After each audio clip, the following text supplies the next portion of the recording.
नमस्कार विद्यार्थी मित्रांनो, आज आपण रायमिंग वर्ड्स हे टॉपिक घेऊन आज व्हिडिओ करत आहोत।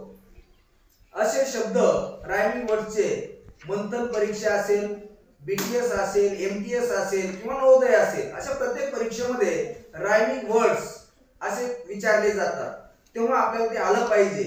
जर आपण या चॅनलला नवीन असाल तर आपण या चॅनलला सबस्क्राइब करा, लाईक करा आणि आपल्याला हा व्हिडिओ कसा वाटला हे नक्कीच तुम्ही कमेंट बॉक्स मध्ये लिहा।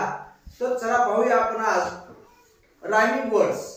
आता पहिला शब्द, या शब्दामधील पहिलं जे अक्षर आहे ते कोणते शब्द, परंतु रायमिंग वर्ड्स मध्ये शेवटचे जे उच्चार आहे ते सारखं झालं पाहिजे, याला आपण रायमिंग वर्ड्स म्हणतो आणि मराठीमध्ये त्याला आपण यमक जुळणे असंही म्हणतो। मग आता यमक जुळणारे शब्द म्हणजे रायमिंग वर्ड्स। म्हणजेच आपल्याला आज शब्दाच्या शेवटी E A R, ear, ear असे येणारे शब्द या ठिकाणी आपण घेतलेले आहेत। मग आता ई ए आर, एअर म्हणजे कान, मग असे आपले या ठिकाणी आपण 10 शब्द घेतलेले आहेत आणि हे 10 रायमिंग वर्ड्स आहेत। आपण पाहूया, पहिला शब्द आहे B E A R, bear म्हणजे अस्वल। त्यानंतर D E A R, dear म्हणजे प्रिय। त्यानंतर P E A R, pear म्हणजे नाशपती, एक फळ आहे।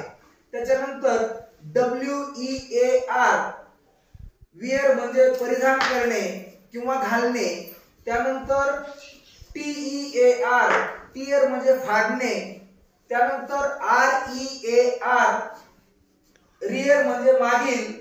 त्यानंतर F E A R, fear म्हणजे भीती। N E A R, near म्हणजे जवळ। H E A R, hear म्हणजे ऐकणे। Y E A R, year म्हणजे वर्ष। हे असे या ठिकाणी 10 रायमिंग वर्ड दिलेले आहे। आपण पूर्ण व्हिडिओ पाहिला त्याबद्दल धन्यवाद।